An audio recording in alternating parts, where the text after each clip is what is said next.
Breaker one, eh? I may be just a little bit crazy, but I'm not all that dumb.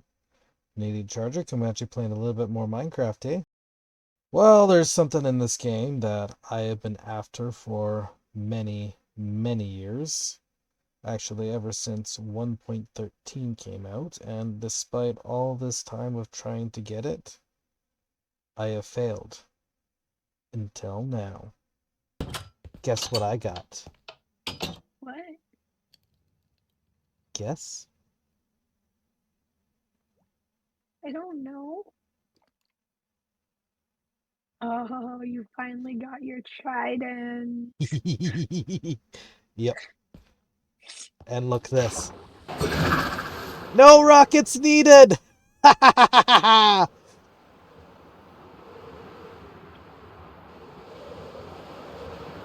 Only water. Water is needed. Pardon? Only water. Water is still needed. Yeah, water's still needed, but... Ow! I hit my head on the top of the plane. Yeah. Oh, this is so fun. Yeah. Did you go check your drowned toad stat to figure out how many drowned it took you finally get one? I've killed a whole bunch since then, but I think it was something around 200. That's pretty lousy odds. Yeah. Statistics, mobs, drowned. No, nope, never mind. I have only killed 137 drowned, so that was probably more like 100. Maybe 100, somewhere between 100 and 120. Still pretty lousy odds. Yeah. Oh well. That's not just, you know, I have never in the history of Minecraft gotten a Actually gotten one. so I've killed hundreds and hundreds and hundreds of drowned over the years. Never once have Yeah. I gotten a trident, so I'm very pleased with this. And check out the name. Give me a second.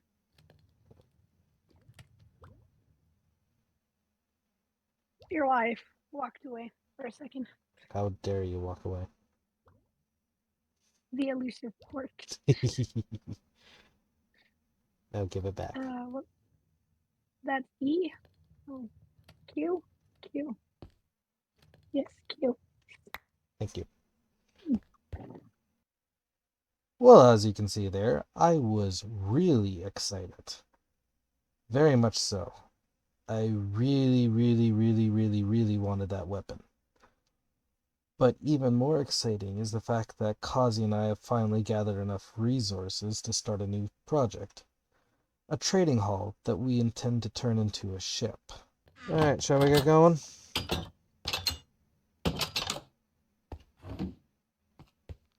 Shall we find Sure. the perfect place to put our boat?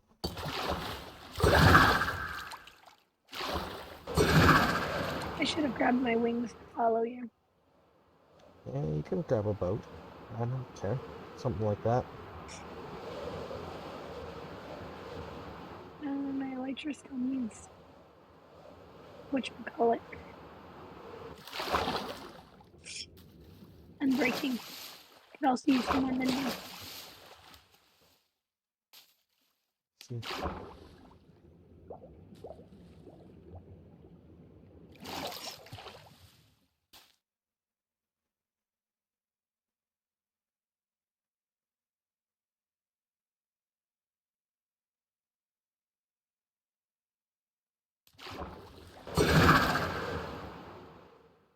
I left my travel bed behind, I think, Mm.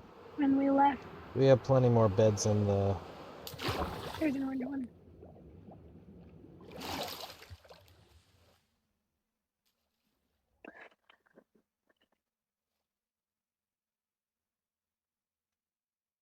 It just started getting dark out and it reminded me of beds.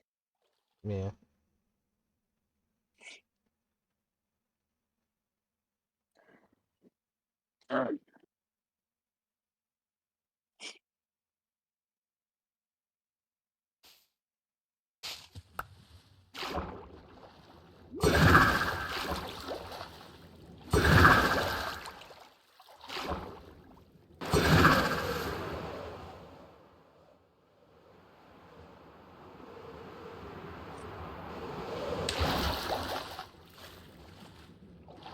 Oh, where are you off to?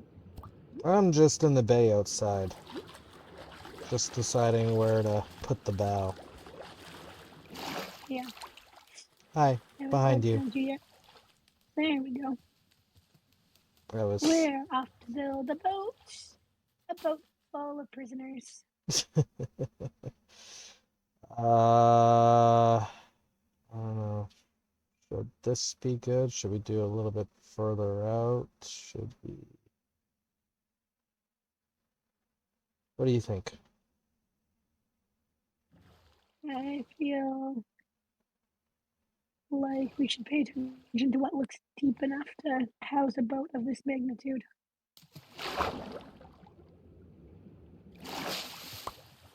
If that makes any sense.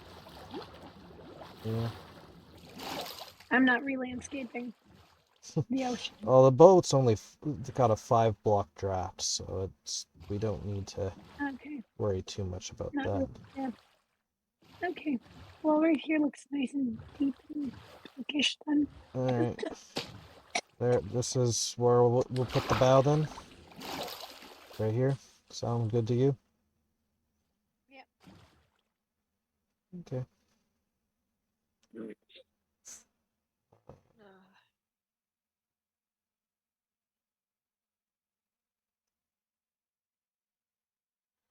I guess I'm just gonna build a quick platform to put our stuff on.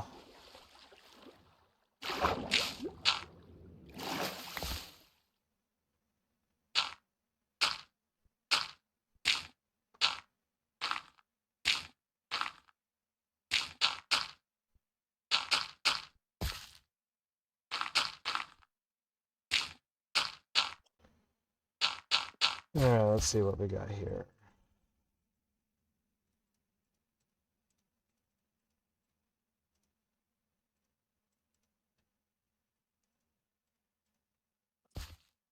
We got that, we got that, we got that, we got that, we got that, we got that.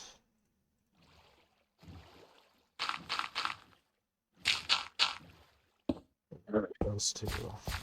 And I think this should get most of the actual boat done. It's just... The interior then after that, or what? yeah. Might be a few more detail stuff that we have to do as well. I don't know. But yeah, we got some dark oak stuff. We're gonna need some deep slate, some mangrove. We do not have as much stone as I thought we did, but we don't need that much anyways.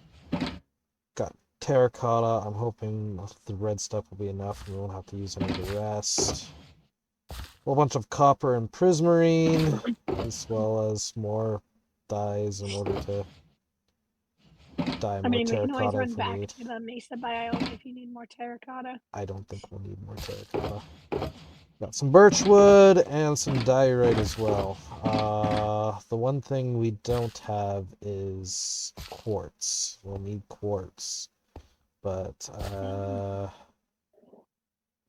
I think we need to get some mason villagers going in order to get a good quantity of quartz going. So, because I don't want to go running through the nether for it. Yeah, that sounds annoying. Yeah, I mean, it's not the And most... not a wild goose chase that your wife would be willing to do for you. No. So, yeah. My intention was to just start this project with a little bit of a build and have fun. We would talk and whatnot. And unfortunately, even though it's May when I'm releasing this video, I actually recorded this back in, I think, February. Anywho, it was like minus 30 degrees outside, and I was running my engine at the time to keep warm. And my truck, which I have affectionately named Leaky, uh, did predictable things and started leaking coolant. So I had to get out of the truck, open the hood, refill the coolant because the engine was screaming at me that I need coolant. And yeah, basically opening the door, getting back in, resituating myself in my bed and whatnot, completely messed up OBS's noise suppression software. So yeah, basically about 90% of the audio is just complete trash on this.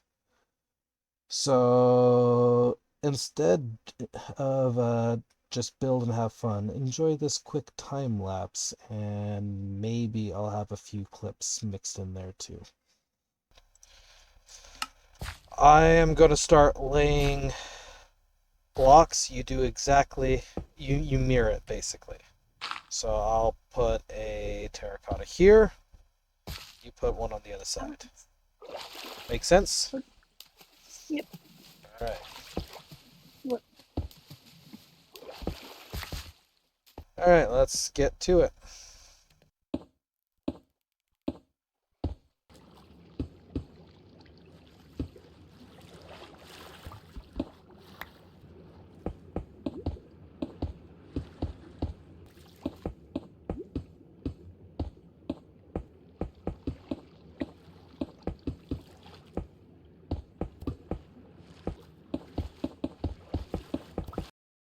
And after a little bit of hard work, this is what we've ended up with. As I drain the water out of the hull, I'm going to take this opportunity to let you in on what we're going for here. I'm basing the ship off the Milwaukee Clipper, a Great Lakes ferry I recently learned about while watching Part-Time Explorer and thought, dang, that's a beautiful ship. Launched on December 22nd, 1904, at a length of 110 meters, she spent most of her life as a vehicle and passenger ferry, and became so popular, she was nicknamed the Queen of the Great Lakes. She is now a museum ship in Muskegon, Michigan, and I would encourage you to check out the video linked in the description if you would like to learn more. And now that all the water is out of the hull, I had Cahzi start building up the port side of the ship while I built up this little villager breeder and may have accidentally invited a ghost onto the ship. What are you doing? I mean, I know why they're here, but why are you here? You see nothing.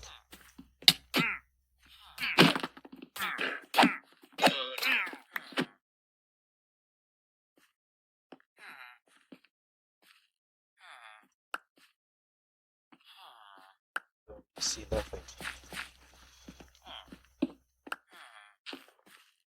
There's no evidence. Absolutely none at all. Nothing happens. Potential paranormal activity aside, we switched gears and started working on the stern.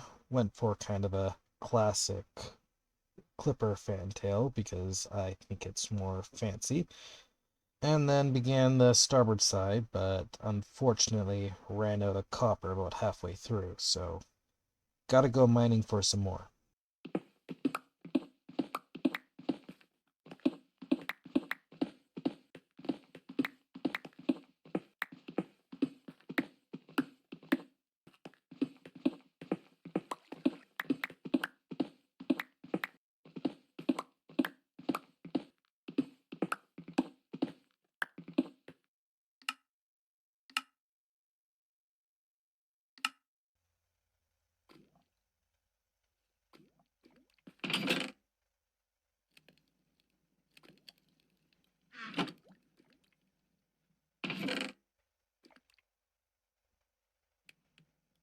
I'm just laughing. Bethany just sent me a text. I did some strip mining for some copper this afternoon.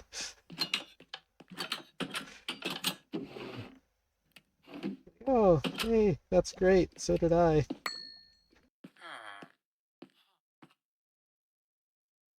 Well, as you can see, we got most of the copper smelted up and placed on the sides of the ship now. It's all aged nicely, but I had a little bit of a thought while I was at this. Uh, what is the fastest way to age copper? Because obviously I've got to get all the copper the same color for this thing.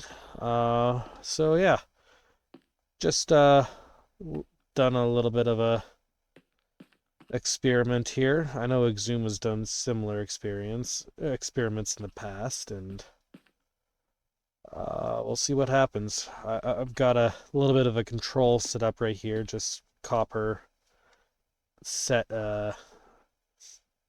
all by itself to age, and then I've got Exhuma's preferred method of just slapping a bunch of copper on already exposed or aged copper.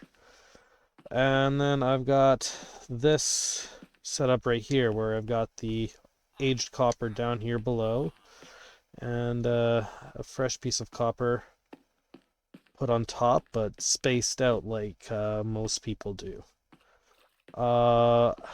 This experiment has probably already been running for about 20 minutes now, and yeah, you got this right here, which is interesting. This is already gone quite significantly far, but then you also got pieces like this that are nice and light still and haven't aged a bit. But yeah, and then you got this piece over here that, here, let me just turn the villagers off.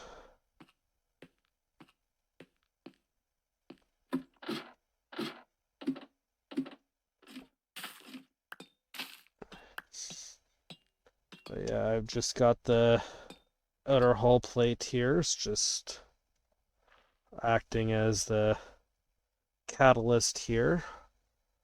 And I put a whole bunch of fresh stuff here, right here. So yeah, I'm gonna just let this go for a few hours and try and get replay mod going, and we'll see what happens here.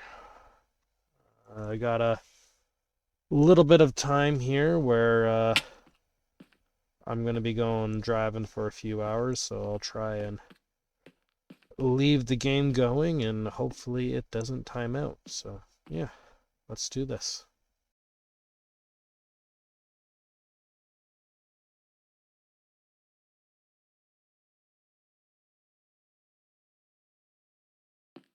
Oh, this is interesting. I've just got back. It's been probably a couple hours by now. I don't know actually how much time it's been. I'll figure it out and put it on the screen, but we have several pieces of copper over here that have fully oxidized or at least very nearly fully oxidized, but let's see, 1, 2, 3, 4, 5, 6, 7 out of 3, 6, 9, 12, 8, or 15. So 7 out of 15, which is almost 50% of these copper blocks are fully oxidized. And actually, even back here in the control, we have 1, 2, 3, 4, 5, 6 that have fully oxidized, and well, that one hasn't even started, so that's interesting. But more interestingly for our experiment, not a single piece of copper here has finished oxidizing. In fact, yeah, most of it has only gotten to the second stage. It's a little bit better here on the edges, but yeah, I would have expected maybe the top to be a little bit better or something, but I think that this method right here, where you just include one piece on the bottom and spread them out, has to be the fastest way, at least in my opinion. Exuma can do whatever he wants, and maybe I'm doing it wrong. Maybe I'll have to actually figure out what he's doing, but I think this is the way that I'm gonna have to go right here. These aren't even spread out fully properly because, like, I think they need 5 blocks of separation, and we only got 3 right here. So, yeah. Uh, Interesting science going on here. Oh well, let's keep building, I guess.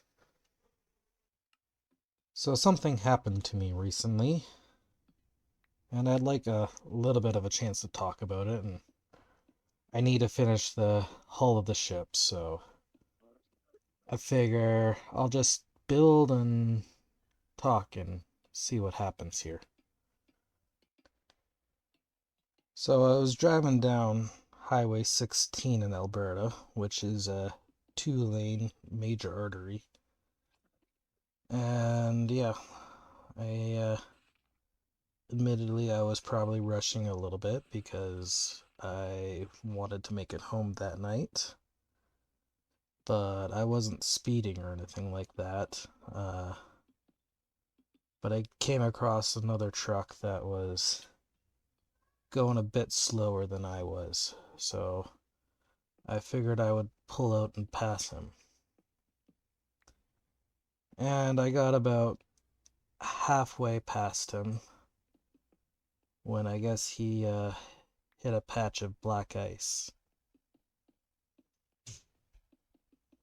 He started veering off towards the right, towards the ditch, and tried to save it as I hit the brakes.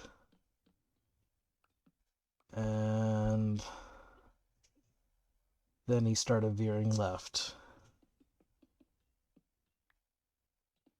And I remember seeing his driver's side door facing the front of my truck.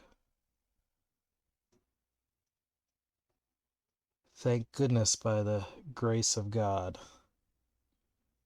there was an intersection right there, an empty intersection that I was able to duck into briefly.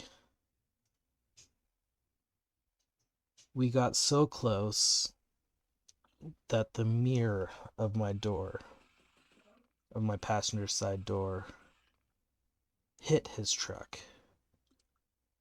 Pushed it in a little bit, but did no damage. And then he got hold of his truck again and got it back in the right lane, and I was able to get back into my lane, and we were able to go on our merry way again. But oh my goodness, was my heart pumping after that. Now I'm gonna try not to get too religious on this channel, but I am a Christian. And I do pray for the Lord's protection every night, and He really showed it to me in that moment. And it's not even the first time He showed that to me. I remember a couple of years ago, a blizzard had just rolled through, and I had gotten my truck home before the blizzard struck. But when I tried to go retrieve it afterwards, it was frozen to the ground. And I figured, I'm empty. I don't weigh very much. I'll just hook it up to the pickup and give it a little tug, and with a little bit of help from the truck, it should come free right away. So I hooked the semi-truck up to the pickup, and I had Cahzi get in and give the truck a tug while I gave it a little bit of some gas. And I guess I hooked up the tow rope to the wrong spot on the pickup because the trailer hitch broke, and about a 5-pound piece of metal came flying right at my head. Went through the windshield and came so close it actually took the AirPod out of my ear. Somehow, by the grace of God, all I received was a few superficial cut so on the cheek from the glass going by. But another inch or two over, and I wouldn't be here today.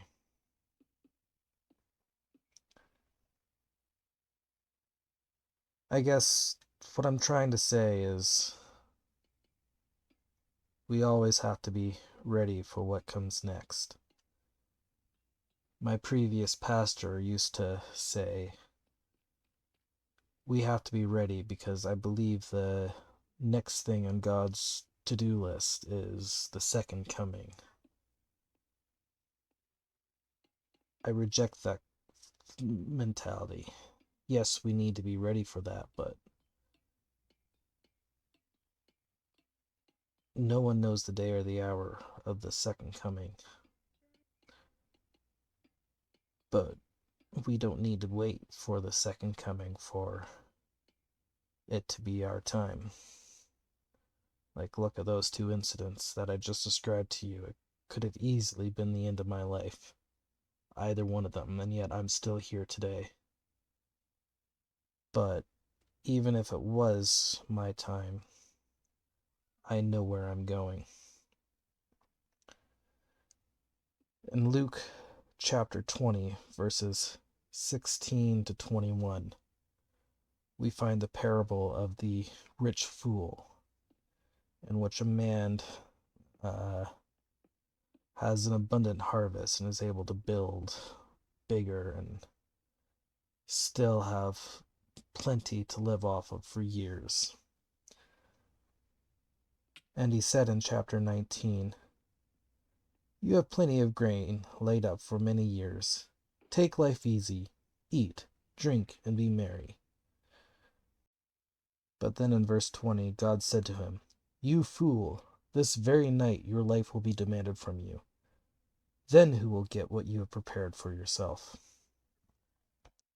I guess it just goes to show that no matter how good life is, no matter how good we're doing for ourselves, and or even how bad life is, honestly, you never know what tomorrow will bring. It could very well be the end right there.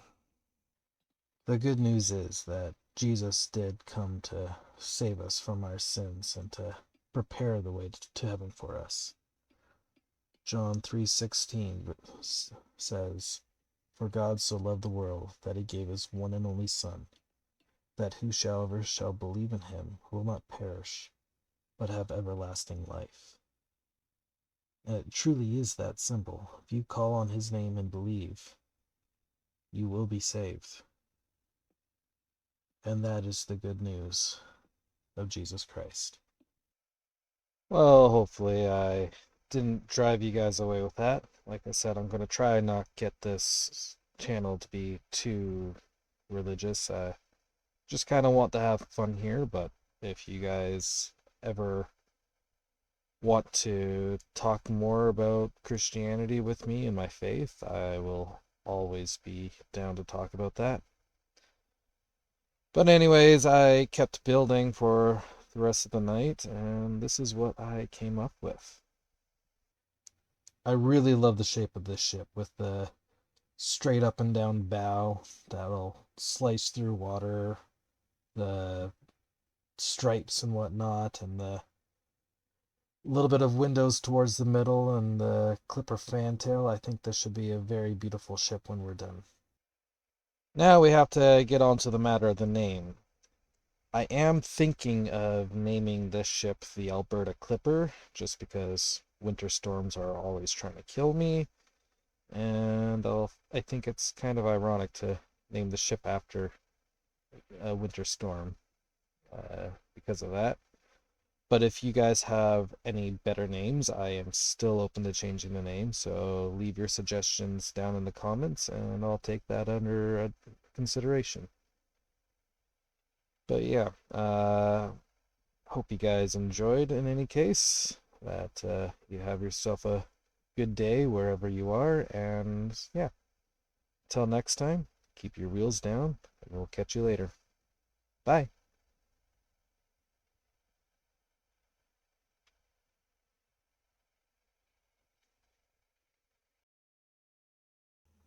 I was just clearing out some of the properly aged copper, and I think I accidentally created my own alien language.